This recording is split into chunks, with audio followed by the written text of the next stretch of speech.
answer in a particular direction. These will be used to help direct small groups in the inductive study process. So we are developing questions in a particular direction. So this is my recommendation to you. I want you to read your passage today and make as many observations you can. Just random observations from the text, just jot them down. Tomorrow, read it again, and then I want you to ask the Lord, okay, so what are you highlighting? God, from this passage and out of all my observation, what are you highlighting? And start pulling those questions together. Then the third day, you can go back and read the passage again and see how you can formulate the questions. We would like for you to move further from just asking who, what, where, when, how. Okay? So take each day and develop those question-asking skills. Does that make sense? This is not a homework you can do in 5-minute setting. Our staff takes a week in preparing for our IBSs that we do in our small groups. So sit on it each day and just go over what God is highlighting, and then how do you formulate that question, observation question, not interpretation, observation questions in a way that leads people into a particular direction. Is that clear? Yeah? Okay. Thank you. All right. I think the mute's off, so back in action. Let's look at the second year. Yeah. Can I just take a moment to tell you how much I appreciate your handwriting? Can you read it? Oh, thanks. Oh, got to correct. Okay. Well, I find that I think better when I write, and I think as you study, writing and organizing information, putting it in, all of these things are helpful to you. If it's all sort of pre-done for whatever reason, for me at least, it doesn't get my mind jogging. So I do it for my own sake too. So we're looking at the second year now. So it has been now officially 1 year since the Passover in the Exodus from Egypt. And the second year occurs in Leviticus chapter 1. Actually, it begins in Exodus chapter 40, Leviticus chapter 1, all the way through Numbers chapter 9. So if you're reading the Torah and you begin in the 40th chapter of Exodus, and you're reading carefully, you'll see that you're beginning in the first day of the first month of the second year since the Passover. That'll carry through all the way through the book of Leviticus into Numbers chapter 9. Incidentally, you'll observe here that the way I've got this arranged, we have references to the same day occurring in 3 different books. I warned you about this in the first day of class, that the first day of the first year, first day of the first month, second year since the Passover, is dealt with in the book of Exodus. It's also dealt with in the book of Leviticus. It's also dealt with in the book of Numbers. That is not chronological. You've got 3 different books, each of which treat of the same day. So in order for you to get everything ordered in your head, you got to read out all 3 books and know that they're referring to the same time period. Now, why does the Bible do that to us? Well, that's a good question. One thing I will say, the Bible is not arranged chronologically. The book of Exodus deals with God's indwelling the most holy place. The book of Leviticus deals with the instructions for the priests who occupy the holy place. The book of Numbers deals with the people who operate in the outer court. The books of the Bible have been divided in order of their holiness, not in chronological order. So the reason why they've been arranged is just as you've got an outer court, a holy place, and a most holy place in the tabernacle, so the books of Exodus, Leviticus, and Numbers have been divided into 3 parts, corresponding to the level of holiness that they're dealing with in each of those areas. Does that make sense? Okay, so it would be easier, I grant you, if it was just chronological. However, the writers have arranged their material a little bit differently than we perhaps would have. So, in the first month of the second year, the most important thing that happens is that sanctuary worship begins. This is a big, big deal. Because as we saw after the golden calf episode, Jehovah wasn't even going to enter in the first place. Now, on the first day of the first month of the second year, Yahweh enters the tabernacle. And that's described in Exodus chapter 40, verses 1 to 38. He comes down from the summit of Mount Sinai. There's the fire in the cloud. Here's the tabernacle. Okay? And that's Moses. Okay. He comes all the way down.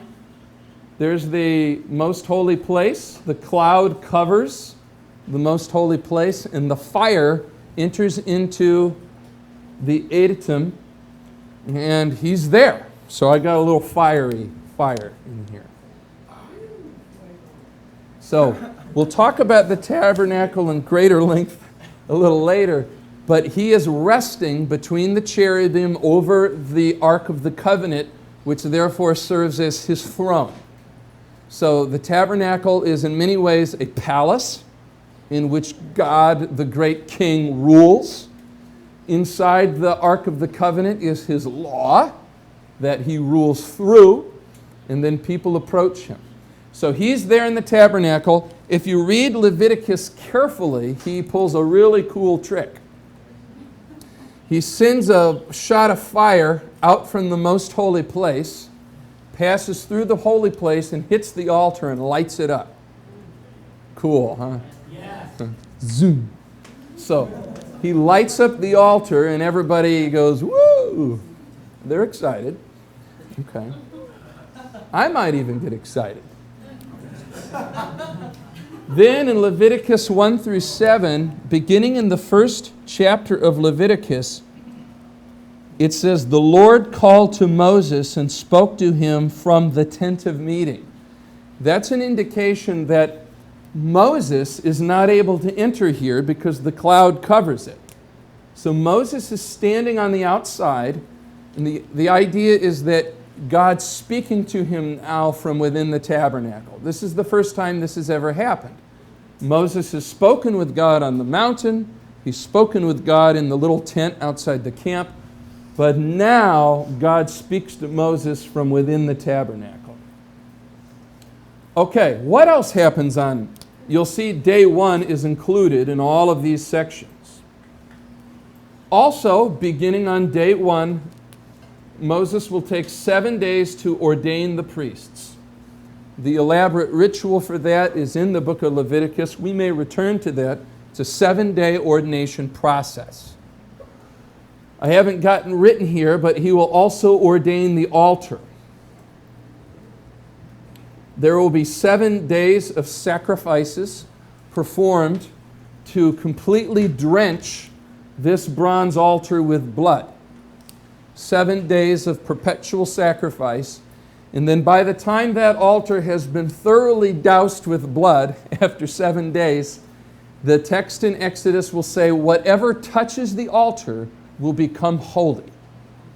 So the altar then becomes, it's hot.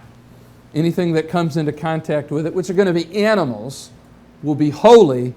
And so the altar will be a way of, there's 2 things, the Ark of the Covenant and the bronze altar, which both have the fire on them, that transmit holiness to things that come into contact with them. So just think of them kind of like electrodes. They're hot, and you don't want to get too close, they'll zap you. Then on day 8, the priests begin their ministry. Day 8 is a sad day. What a way to begin the ministry, because in Leviticus 9 through 10, Nadab and Abihu, 2 of Aaron's 4 sons, die on the very first day that they officiate. The Hebrew text says that they ran they got so excited, they ran into the holy place and they offered fire that was not authorized. In other words, there was no call for them to officiate in the way that they did. and the fire of the Lord came out and consumed them. So there follows a brief passage in which Moses and Aaron have to have a conversation, because there's nothing in the law of Moses that tells them what to do in this situation.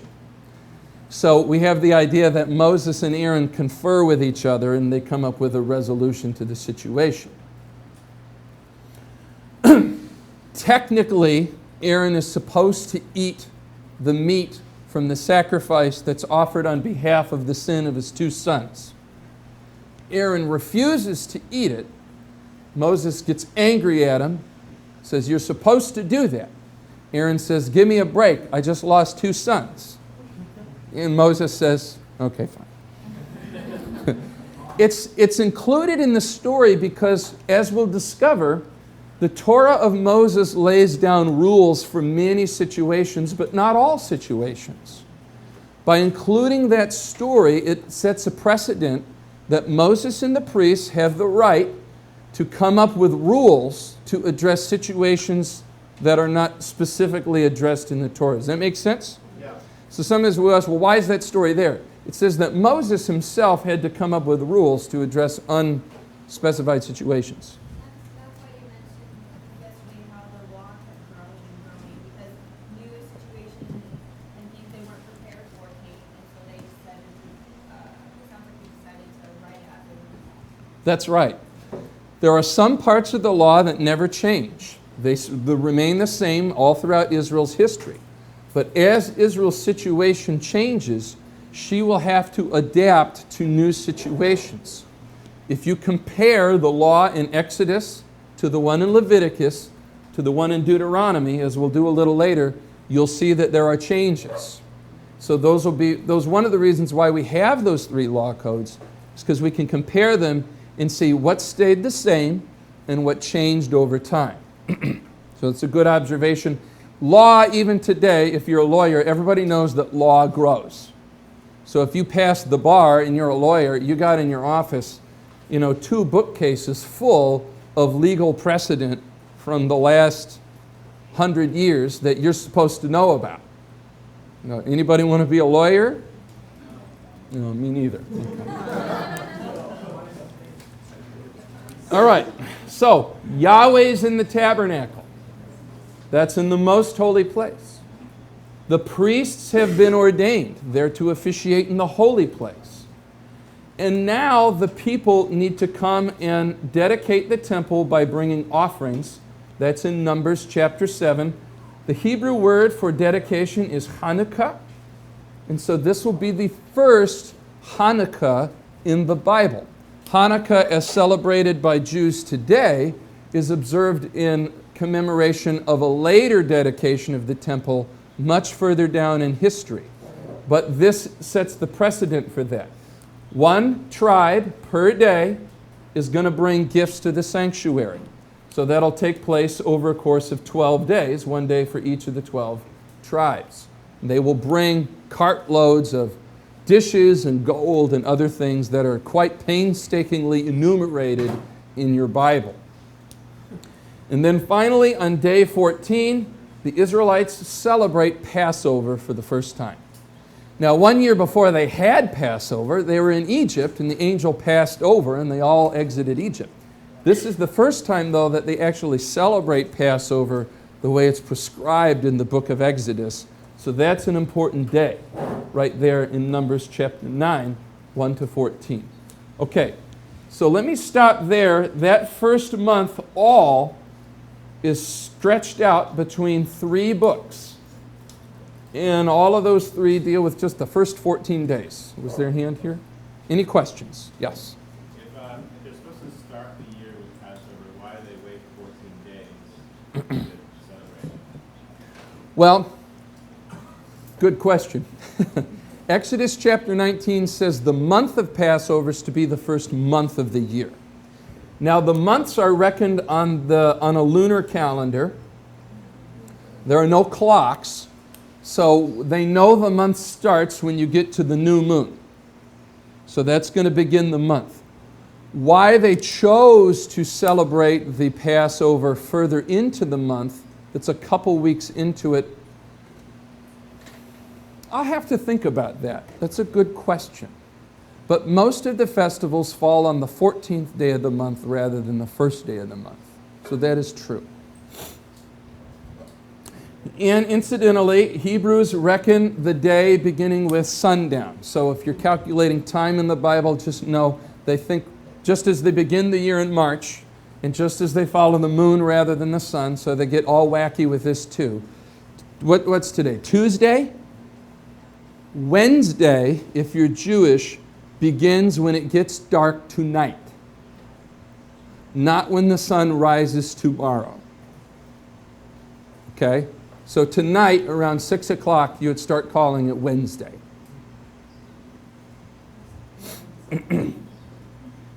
All right. Now, in the second month, they're going to do military preparations. And that's Numbers chapter 1 through 10. We have a census in which the men are ordered and numbered.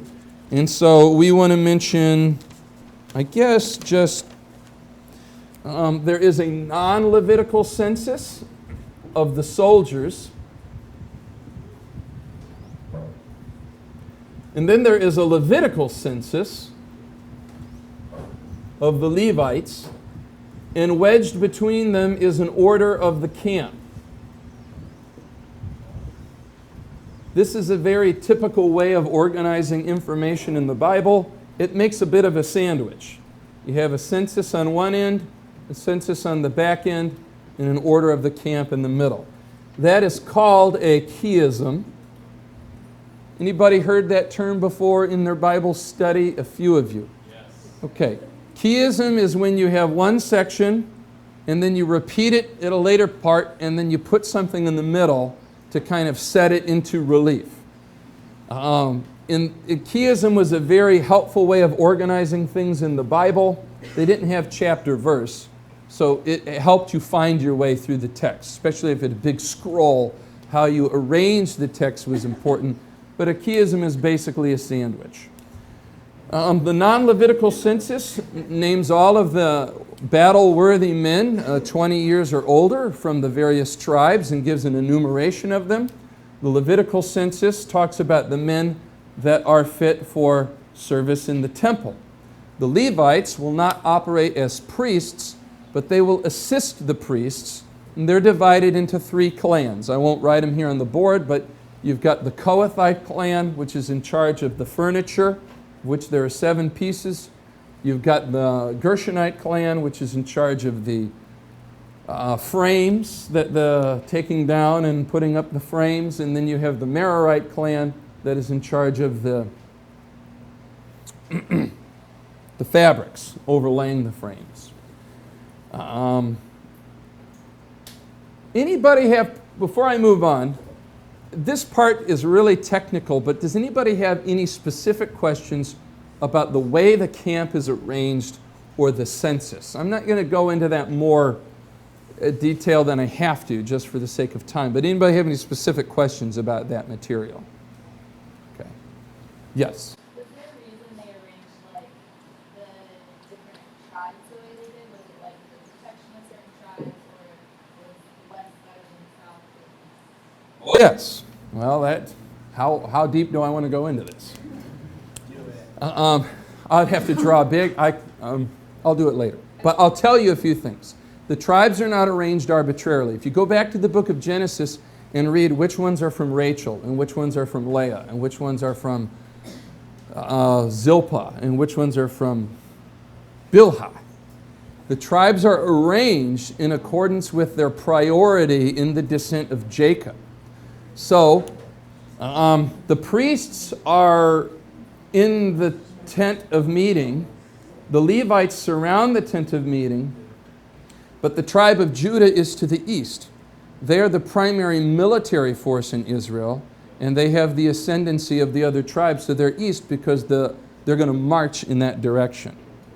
And then the other tribes, depending on their relative dignity, are arranged in and around that area. So I might, if given the time, I can draw you up a map of how the marching order looks.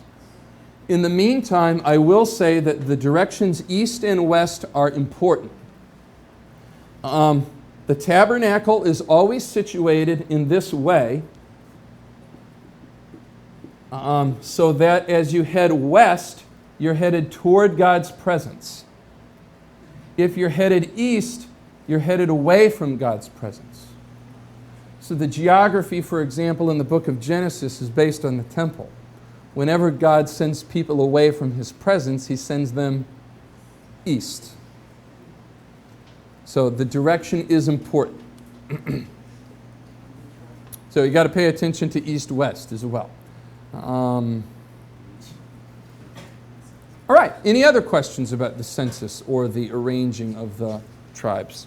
Given time, I'll draw a picture of that. We'll see how today goes. One other thing is the numbers traditionally translated in the census are probably too high. We have over 600,000 fighting men, which would give us a population, including women and children, somewhere in the area of about 2 million. That's too big. That's too big. The Hebrew word that is traditionally translated there, there's a couple different possible ways of translating it that'll yield a much lower figure. That is the traditional translation, though, so you should know that if you read any scholarly literature about the book of Numbers, you'll encounter a great deal of discussion about how many Israelites were there who came out of the Exodus. Archaeological data in the land of Israel favors a total population of upward of maybe 75,000 as opposed to 2 million. If there were 2 million Israelites in Egypt, the front of the line could have reached Canaan before the back of the line even started setting out of Israel if they traveled in single file. It's just too large of a figure. It's about the population of America during the time of the Revolution. So 2 million is too big of a number. So if you're reading a commentary on the book of Numbers or a scholarly discussion of the book of Numbers, figuring out what to do with the numeric figures is a discussion that regularly happens about that book. Yeah. How is it that there's so much confusion over something like a number? Well, there's a couple reasons. One, you have Hebrew words. It's not the number that's confusing. The question is the unit. You know, like in science, you have numbers, and the teacher always says, make sure you get your units correct. So the question is the meaning of the Hebrew word aleph, which refers to what it is we are enumerating. Whatever it is we are enumerating is going to have implications for the number of people that we're talking about. That's a little bit of a technical discussion, and I'll talk about it later in the class if any of you want to address it. But you can find it in any book on the book of Numbers. If you're interested in chasing that issue down, they'll tell you more than you ever wanted to know. So there's a few places in the Torah where there are areas of scholarly disagreement, and I'll try to point them out when we hit them. And one is the numeric figures in this census. Okay, in Numbers chapter 10, verses 1 to 10, we have silver trumpets, which are used for assembly, for war, or religious festivals.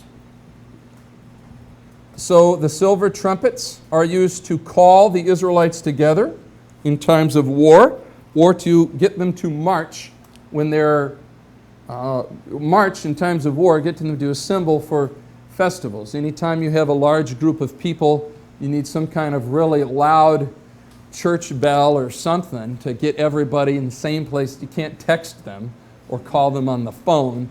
You need something really, really loud. And you need, so this is largely a logistical issue. We know what they looked like, though. There's a depiction of them. When Titus invaded Jerusalem in the 60s AD, he and the Romans, before they destroyed the temple, stole some of the furnishings out of the holy place. And they carved them on a stone wall in the Arch of Titus. And if you look it up on the internet or something, you can see depictions of Roman soldiers carrying these furnishings out of the temple.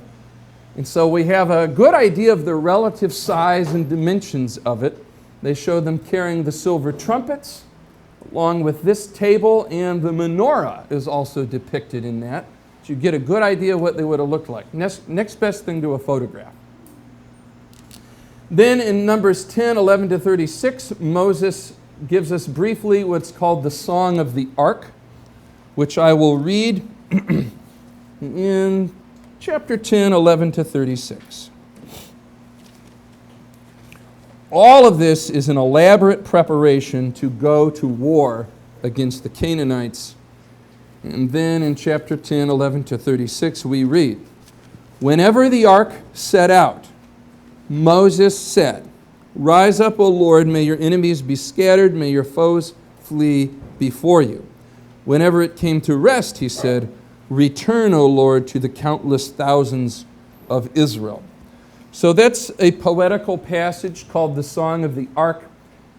The idea, though, is that when the Israelites are on the march, the Ark of the Covenant will be taken out of the most holy place.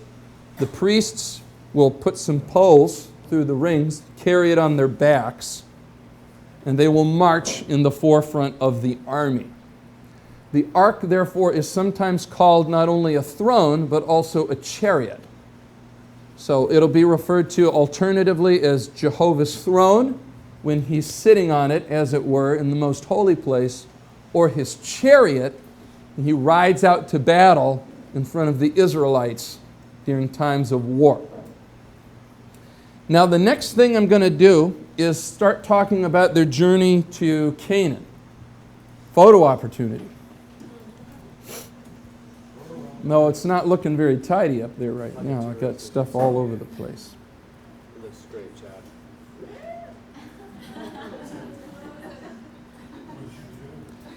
Now, I want to do B4. So I'm going to do B4.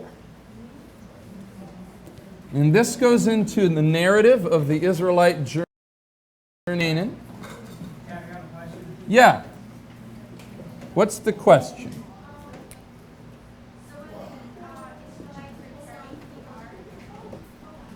Yeah. When the Israelites were carrying the ark.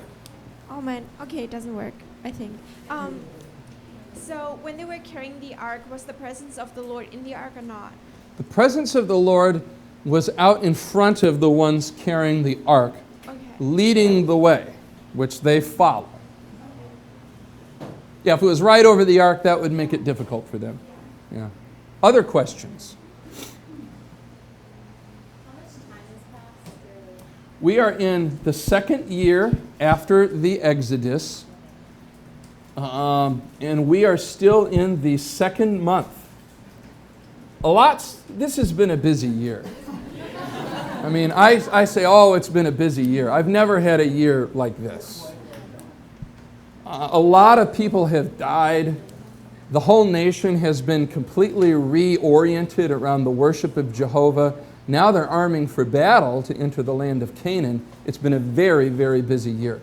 So one of the nice things about Exodus, Leviticus, and Numbers is they provide, now that they tell you, in the such and such day of the such and such month of the such and such year, so that you can track when these events happen, if you have a desire to. Yeah. So you talk about the fire from heaven usually being lightning. Lightning, probably. The pillar of fire, is that still be a pillar of fire, or would that be lightning? Difficult to know. The fire that is God's presence is not a natural fire. So some scholars are of the mind that the fire surrounded by the cloud is probably a storm cloud. Because storms, you often see clouds that have lightning in them, right? And they kind of blink. And you've seen that. So what the Bible describes is very much like that. The only difficulty is that this fire is destructive to people but not to other objects. So what I think is going on is that whatever the Israelites are following looks very much like a storm cloud, but it's not a natural storm cloud. Beyond that, there's no word in the language for it. One of the difficulties, too, is when Moses and the Israelites encounter God's presence, it's not as though the Hebrew language is equipped with handy words for describing what they see, right? So it's like that in other primitive cultures. If you bring some piece of wacky technology, they've got to give it a name. So they're going to pick the name of something they already have in their language that it looks like. And you'll find that in the Bible, that the prophets and others, I saw the likeness of the shape of something like, of something like. And they're very hesitant to say what it is, because they don't know what it is. And so the best they can do is use analogies pulled from words that they already have. So the fire in the cloud, whatever it is, it's not natural. But it is physically visible, and it manifests itself to them, and that they follow it through the desert.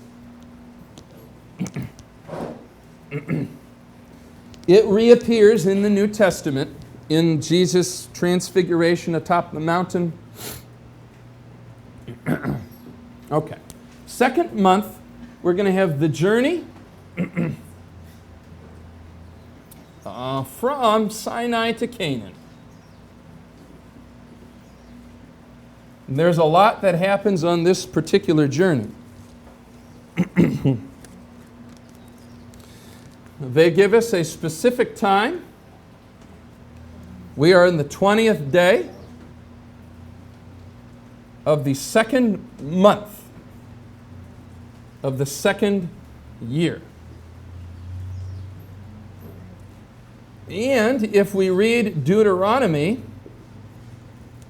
chapter 1, verse 2, it is an 11-day journey to Canaan. So we are to understand that this material takes place in about 11 days. Again, a busy 11 days. But it's an 11-day journey from Sinai to Kadesh on the borderlands of Canaan. So they set out on the 20th day of the second month of the second year. And there are 3 rebellion narratives that occur along the way. So, the first is at a place called Taberah. At Taberah, this is on the 3rd day from when they set out. The people complain of hardship. This is important because it raises the issue of habitability. We said one of the primary themes of God's kingship, there are several, but one of them is habitability. He takes places that are not habitable and he makes them habitable. Here, the people are complaining of their hardship in the desert, that the place where they're living is not habitable. So that theme is reemerging here. And fire from heaven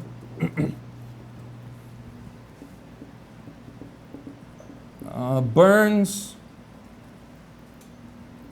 amidst the camp.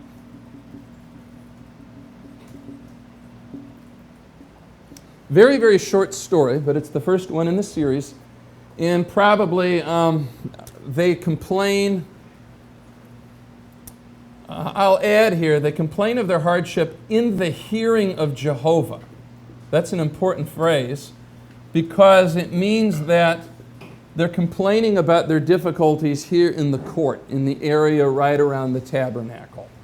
They're not talking to God, they're talking about Him in His presence. Anybody ever had anything like that happen to you? Have you ever had somebody talk about you while they're standing right next to you? It's really, really irritating. I mean, I'd zap them myself.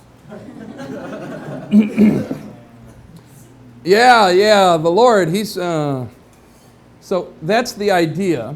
Nobody dies on this particular occasion, but fire from heaven burns amidst the camp, so it's probably a lightning bolt that sets part of the camp on fire. The second is called kibrot hata'ava, quite a fancy Hebrew name. It's translated, which means graves of craving. That tells us a little bit about the story that takes place here. The time is not mentioned. They're on the way, but it doesn't say how many days in this particular passage. However, it does say the rabble complain about the manna. Now, the rabble are distinct from the people, so these two stories have been separated out. This is sort of the Israelite middle class, your average, ordinary Israelite, but we're also attuned to the idea that there is a certain group of Israelites that the writer refers to as rabble. Now, that's not a compliment. It means that we have a group of people who are not really considered observant or serious Israelites. That'll be important because when we get to the third story, it'll be Aaron and Miriam who oppose Moses. So each of these three stories deals with rebellion at three different levels of society. You've got rebellion of the ordinary layperson here. You've got rebellion of people kind of on a lower level here. But then a little bit later, we'll see that there's rebellion of Miriam and Aaron, who are leaders. So rebellion can happen at any level of society. And these stories have been included probably for that purpose, to talk about what happens at different levels. Moses, and they complain about the manna to Moses, which is outside of camp.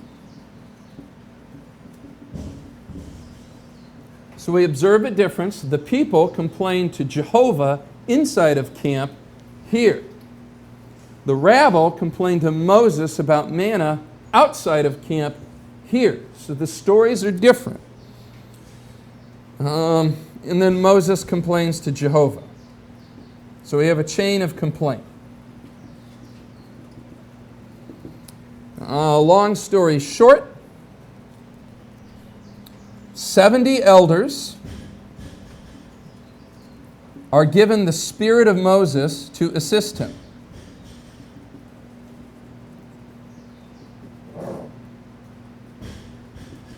This is probably the origin of what will later become known of as the Sanhedrin. The Sanhedrin we encounter in the New Testament as a Jewish ruling body that makes decisions about the law of Moses as it applies to the people. The basis for this institution in Jewish literature is usually traced back to this point. And Jesus even refers to them as sitting in Moses' seat, or the people of Israel, the leaders of Israel, as sitting in Moses' seat. So 70 elders are given the spirit of Moses to assist him in leading the people. That way he doesn't have to deal with all of that. The people receive quail to eat, and that is by a wind from the sea. So, Moses is helped in his leadership, and the people receive quail to eat. And then a plague strikes many of the people.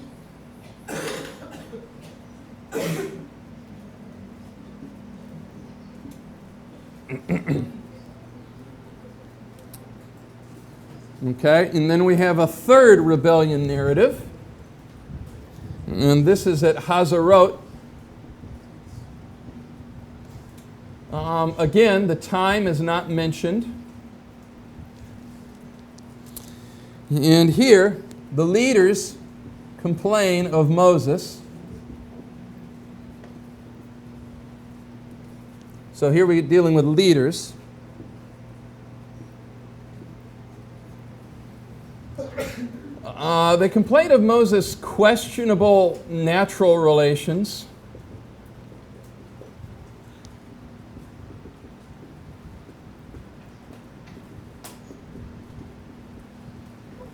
And they draw attention to their new spiritual status.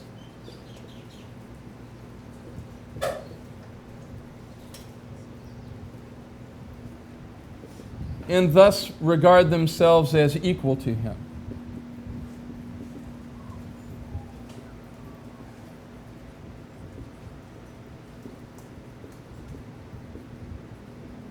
Now, the people in question are Aaron and Miriam.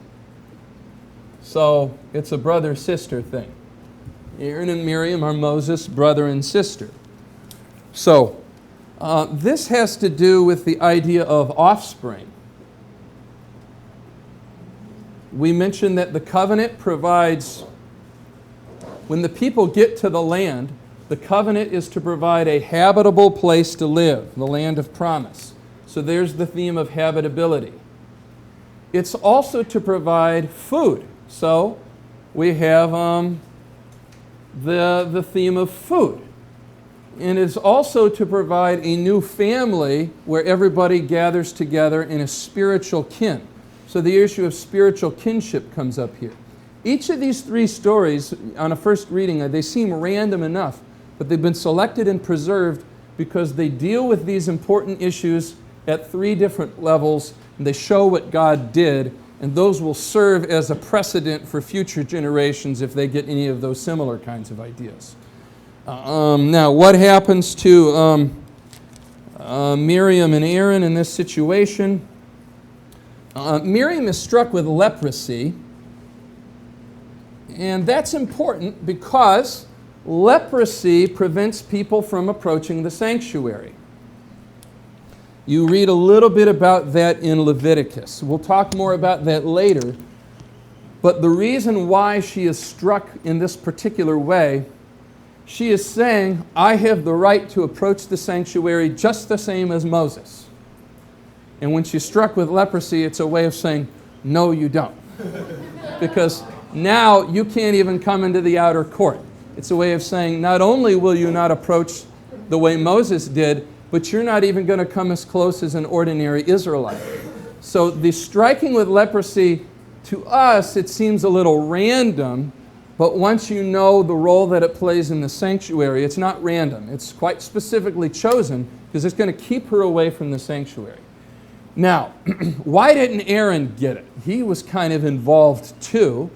Well, the reason why Aaron didn't get it, probably, the text doesn't say, is because Aaron is already given access. So his motives for dressing down Moses aren't as clear as Miriam's. And in the second place, he's the high priest. So if he gets struck with leprosy, worship at the tabernacle shuts down. And there will be no worship at the tabernacle today. So the main reason probably why Aaron doesn't suffer the same punishment as Miriam is because he is needed in the sanctuary. However, her punishment is lifted a little bit later, and she serves as an example to future generations. This event will happen again later in the history of Israel in the life of a certain king. Anybody know the name of the king? Oh, I'll let you look it up. I won't tell you, because I don't know either. Oh, somebody said it. It was Uzziah. Who said Uzziah? Yeah, it's Uzziah. Okay. Okay, any question about these three rebellion narratives from the book of Numbers? You can take a picture if you want while they're thinking of questions. The next thing we got to do is the rebellion at the land of Canaan, actually. Yes? Why is the last one an offspring issue? It's an offspring issue because in the covenant, offspring doesn't come biologically by producing children. You're made family by sharing in the sacrificial meal. So what's at stake here is the fact that everybody's family, that everybody's holy, that everybody's one, raises questions about hierarchy. Does hierarchy have any place in that? This is the first instance of it, but it will come up later. In this particular issue, Aaron is rejecting the idea that Moses is his superior, as is Miriam. A little later, the Levites will reject the idea that the priests are their superiors. And then later than that, the people will reject the idea that the Levites are their superiors. Everybody in society is one family because they all share in the same sacrificial meal, but that doesn't mean that they're all equal. And so that's the issue. Equal in value in the eyes of God? Sure, they're all equal as far as God values them, but they exist within a hierarchy or a chain of authority. They do not have equal authority.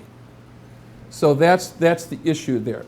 So they're all offspring, they're all family, but that doesn't mean there's no hierarchy. Yeah. Would you say that's still true today? Yeah, that's the question, isn't it? I believe that, I say, what we have here is not really a model for how to form a secular political government, because the nation of Israel is a unique phenomenon. So I don't think this argues against whether or not Republican democracies are good governments. However, I do believe that it argues strongly that there should continue to be hierarchy in the church. So I do think that there should be hierarchy in the church. We might converse about that a little later. We could have a whole debate about that. But I don't, does that answer your question? Okay. I think that's important. What the nature of that hierarchy is another question, and that also has to be discussed. So there we look at things in the book of Acts or other examples from the early church to try to get an idea of how they organized themselves. Now. All right, I'm going to erase this. That was, section 4. So many things. Oh, I did.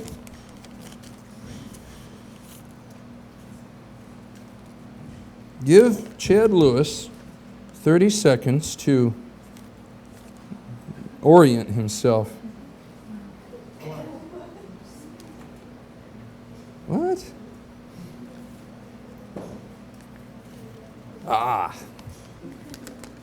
Yes. Okay, I know what I'm doing. We need to move on to month 3. As God said, you've stayed here long enough. Now.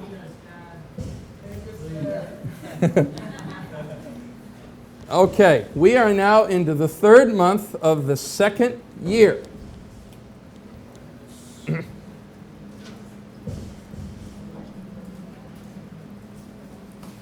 In month 3, Israel arrives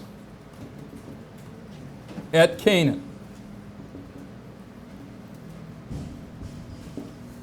Israel arrives on the borderlands of Canaan. This is in a place called the Desert of Paran.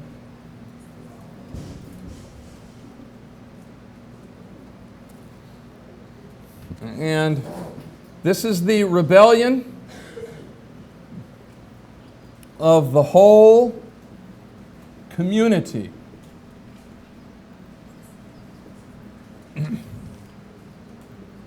That left Egypt. So we've seen a series of escalating rebellions, from the rabble to the people to the leadership. At this point, the whole community, except for a few people, rises in rebellion against Moses, and this will mark kind of a turning point. We learn that 12 leaders are sent to spy out Canaan.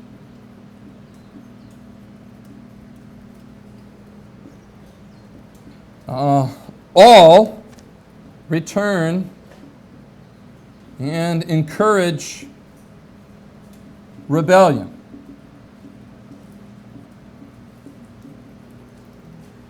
excepting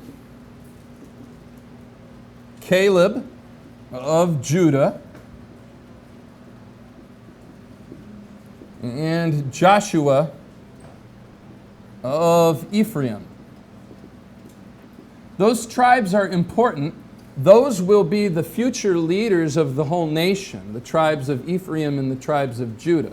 So the fact that Caleb from the tribe of Judah and that Joshua from the tribe of Ephraim are the only two who are supporting Moses at this point points to the future importance of those two tribes.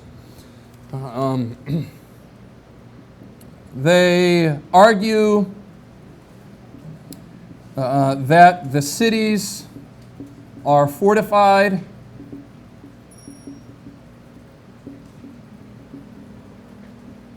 inhabited by Canaanites,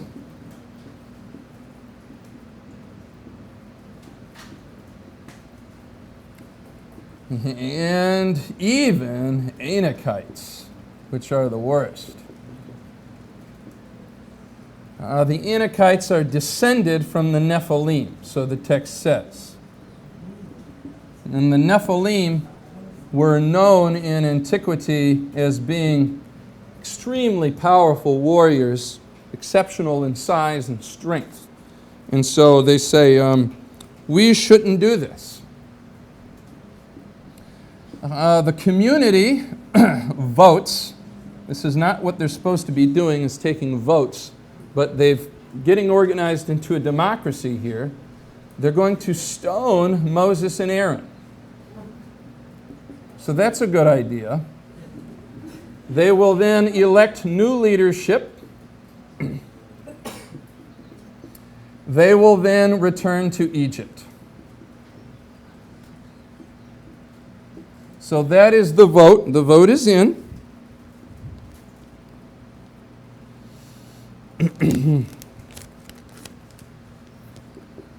Yahweh tells Moses,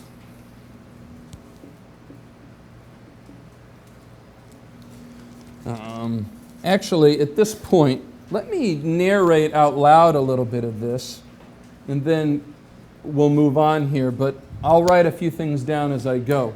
Yahweh tells Moses he's going to kill the community. This is the second time he did it. The first time was at the golden calf. He says, I'm going to wipe everybody out. Moses intercedes on the behalf of the nation of Israel, and so Jehovah does not choose to do that.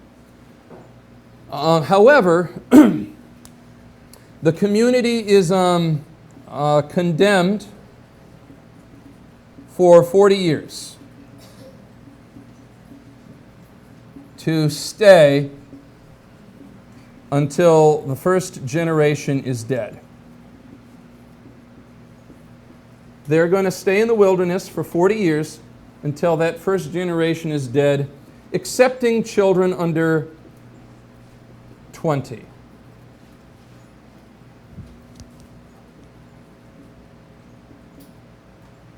Which is below the age of accountability.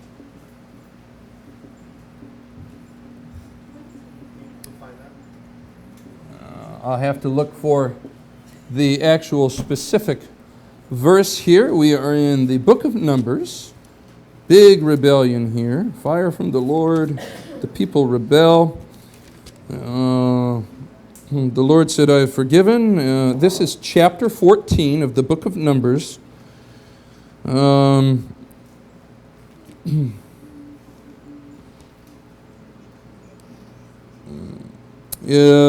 Chapter 33, your children will be shepherds here for 40 years, suffering for your unfaithfulness till the last of your bodies lies in the desert.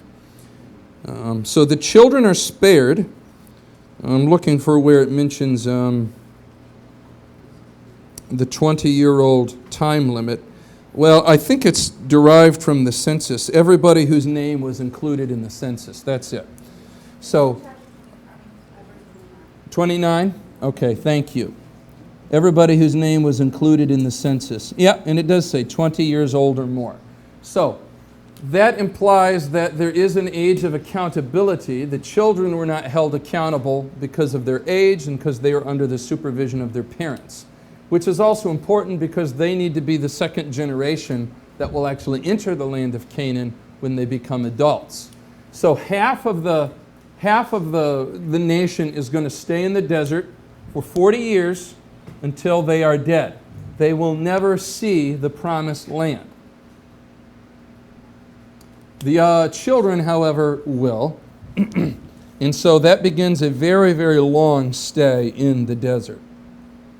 The people rebel again.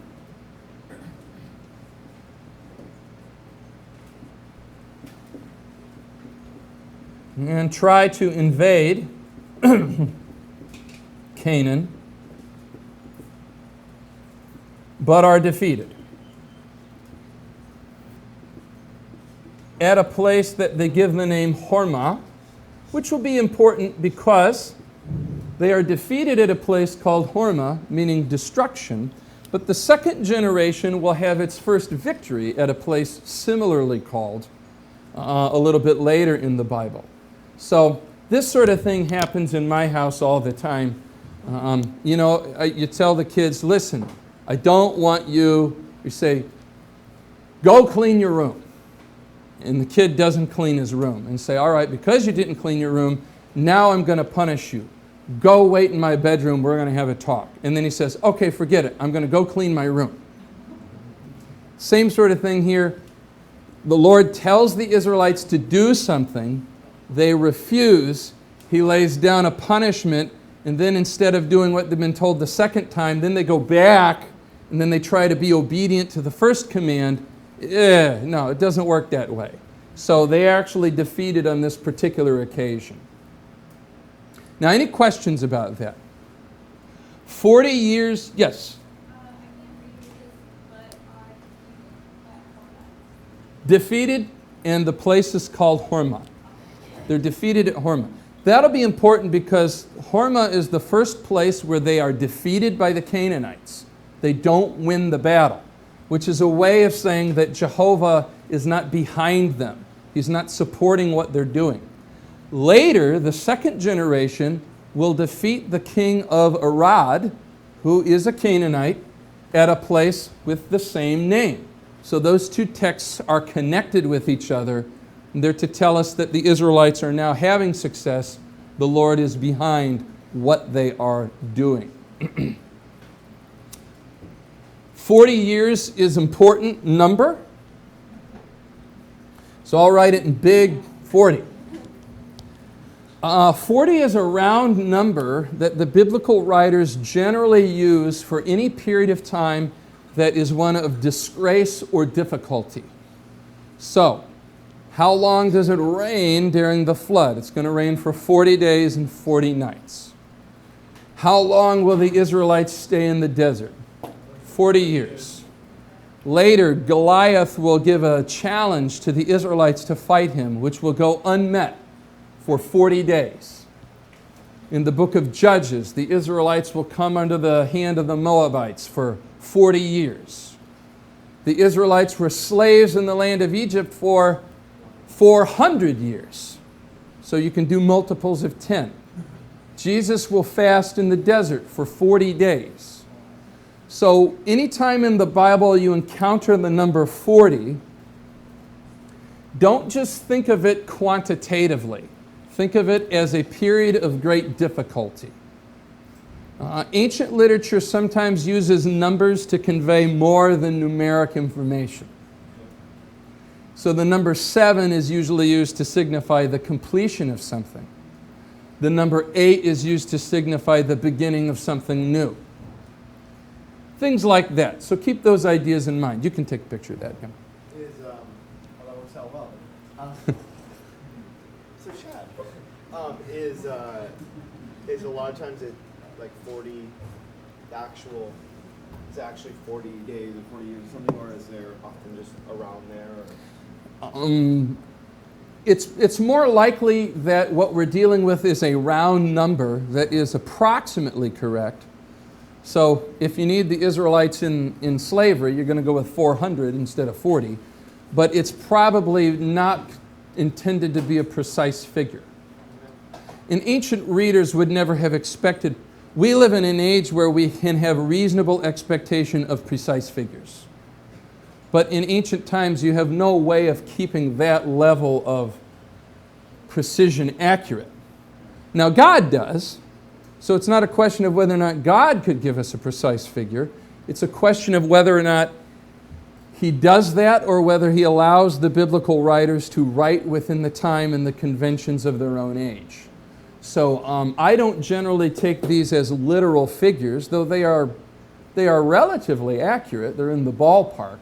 The original readers would not have understood them as precise figures either. They would have been close figures. For Joshua and Caleb coming back, Yes. is this the same Joshua that was with Moses in the tent, or is that different? This is the same one. He has emerged as Moses' second in command. Joshua has. He will take over the nation after Moses dies. And you'll hit the book of Joshua. This is the one. When I just look at this story, for me, this is one of the clearest stories where I see the impact, like, because I've thought as an individual, I've kind of read this as I want to have the faith and the vision of Caleb, and I want to enter into the promise. But when I read this as a whole community, and I see that Caleb and Joshua still have to wait for that 38, 40 years before they entered in, it just challenges me the responsibility of the community to steward their faith together. And how it's like, man, like, I would be so furious if I was Caleb or Joshua. And I had to wait. And I couldn't get hold of what God had promised, even though I had the faith, we had to wait for the whole community together. Sure. You stand or fall as a community, not as individuals. And we'll find that throughout the Bible. The Bible has a very much more communal orientation than an individualistic orientation. There are individuals, but if they succeed together. If they suffer together. And they're dealt with as a community. Oh, that's a good point. Okay. We're coming closer. That's month 3. So month 3 is momentous.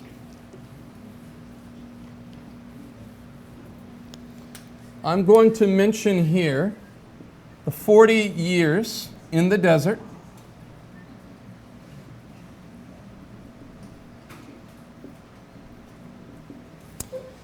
And under 5, after the 40 years in the desert, there is going to be a second journey to Canaan. And I will get these down on the board, and then I will talk about them in a little bit greater detail.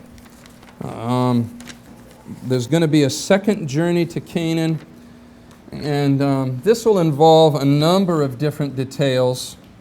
The fall of Miriam, Aaron, Moses. There is the journey around Edom.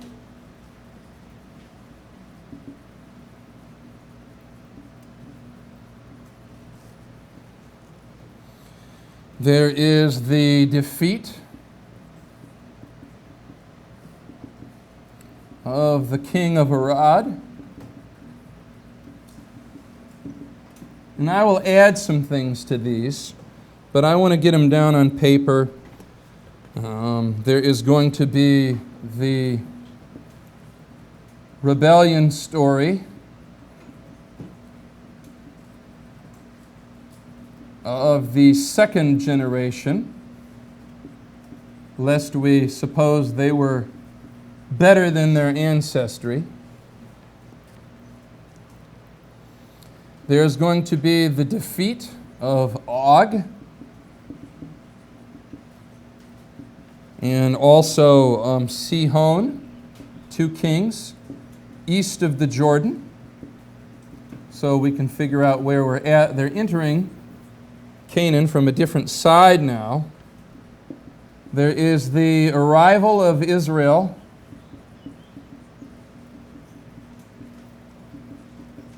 in Moab at Shittim. That is the place where they camp, east of the Jordan River. Then there's the extended story of Balak and Balaam.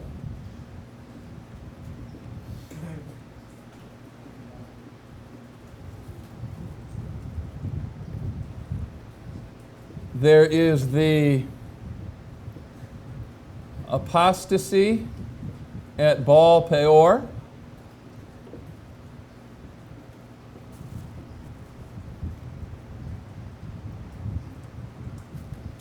And then there are preparations to enter Canaan.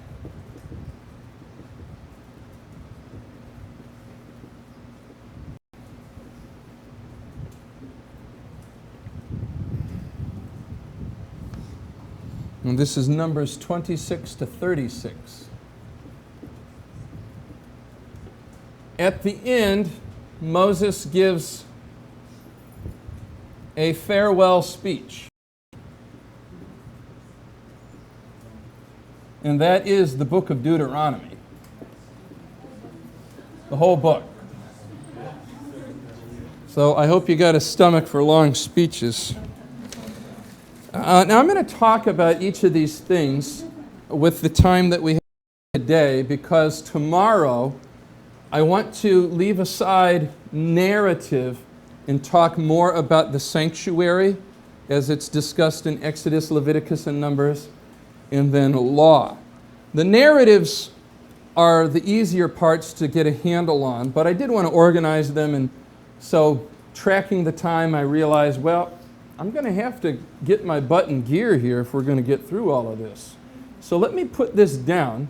The 40 years in the desert, the Bible tells us almost nothing about them except for one event, and that is the rebellion of Korah, Dathan, and Abiram. This is another rebellion narrative. Korah is a Levite. Dathan and Abiram are Reubenites, and they're in charge of a large council of leaders. They essentially attempt to do the same thing that they've been trying to do all along, which is get rid of Moses and go back to Egypt. So we have that rebellion narrative. It's resolved by fire from heaven and the earth opening up below and plague hitting the people.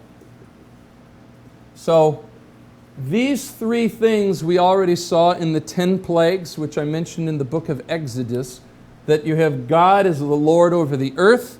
He's also the Lord over the heavens above. He even is able to strike people with disease. And these 3 judgments are met out.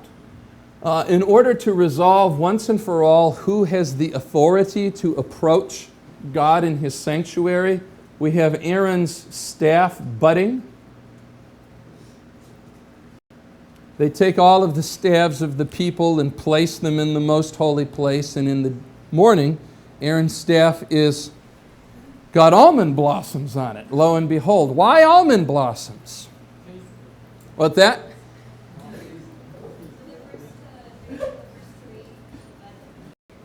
First what? You're on the right track. The other thing that is ornately designed with almond blossoms is the menorah. The high, did you notice that? Yeah. Oh, good for you. And you're reading those passages in Exodus that give you these detailed instructions for how the menorah is supposed to look. You're very tempted to say, oh, blah, and move on. But those details then come up later. So Aaron's staff is in resemblance to the menorah. The high priest is the only one who has the right to light those lamps. So it's not an arbitrary act, it's a symbol, and that staff is placed in the sanctuary to show that he has the authority to do that. Miriam dies of old age. Aaron dies of old age, and the vestments are given to his son Eleazar. Moses, forbidden to enter the land. Famous story that you read in the book of Numbers. And I'm assuming as I go through this that you have at least done a reading of all of these stories. So as I'm going through them quickly at this point, but hopefully you won't be lost. What what Moses does wrong in this story has always been a topic of dispute because the text doesn't make it quite obvious. We know he gets angry. We know he whacks the rock with his staff, which he hasn't been instructed to do. Probably, though, where he messes up is when he says the word we, referring to himself and Aaron. Must we bring you water out of this rock? Because Jehovah says you failed to honor me in front of the Israelite people. So that's actually what he gets in trouble for. It isn't that he's angry. He's been angry 100 times before this. It's that he was in a very public way failing to honor the Lord in front of the community. So he is forbidden to cross into the land. Moses will die east of the Jordan on Mount Nebo. And that's described in the book of Deuteronomy. He'll be granted a vision of the land from a distance. And the text will say that God buries him there. Whatever that means. What it means for God to bury a person is not entirely clear. That Moses is buried and that his death was not natural because the text goes out of his way to say he was still strong and able-bodied. So he's gone, though. They make a journey. Now, this seems to indicate here that the 40 years are up. The death of Miriam, the death of Aaron, and the investiture or Moses' failure all indicate that the time is up. They make the journey around the land of Edom, which means they're headed south to the east side of the Jordan. They defeat the king of Arad at a place called Hormah. Reappearance of that name. Whereas the previous generation failed, they succeed. Did you say again how they knew it was like time to go to the promised land? Well, the text doesn't say how they knew. Presumably they knew that the first generation was dead. Now, the key verse is chapter 20, verse 1, which says, in the first month. That verse of Numbers, chapter 20, verse 1, says, in the first month, and that seems to suggest that the 40-year period is over. And then it goes on to describe the death of Miriam, the death of Aaron, and then they begin journeying to the promised land at that point. How they knew is entirely clear. We have the rebellion story of the second generation, and that gives us the story of the bronze serpent. The people are struck with poison. The bronze serpent is fashioned. Very peculiar story. They have their second set of victories, defeating Og, king of Bashan, and Sihon, king of the Amorites, east of the Jordan River. Reuben, Gad, and one half of Manasseh will settle in that territory. So they actually begin the conquest here in the book of Numbers. The conquest of Canaan, therefore, begins under Moses. It then passes to Joshua. It will not be completed until the time of King David. So the three major conquerors of the land of Canaan are Moses, Joshua, and David. So keep that in mind. You kind of get the idea from the book of Joshua that the conquest is over. but it's not over. There's a lot of stuff that hasn't been accomplished yet. It won't be completed in the time of David.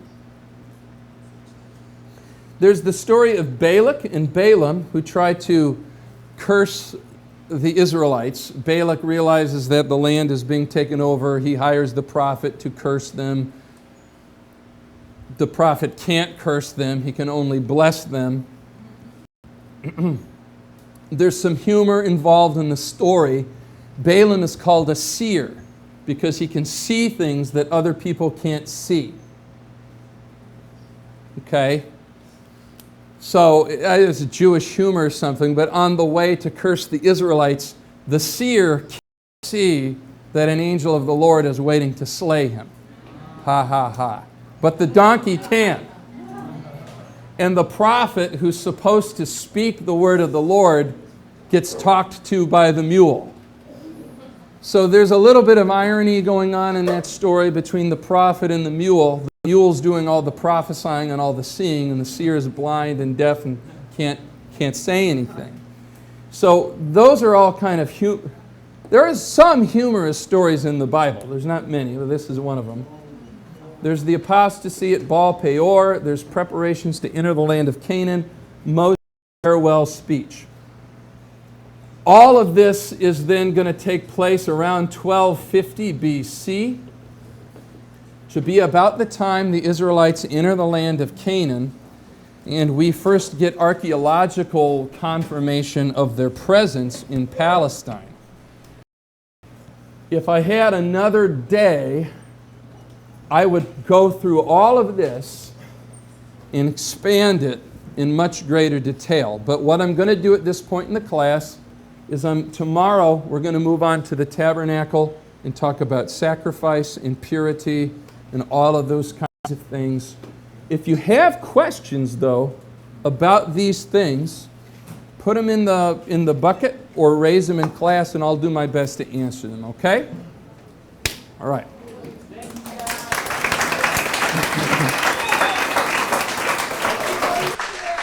Yes.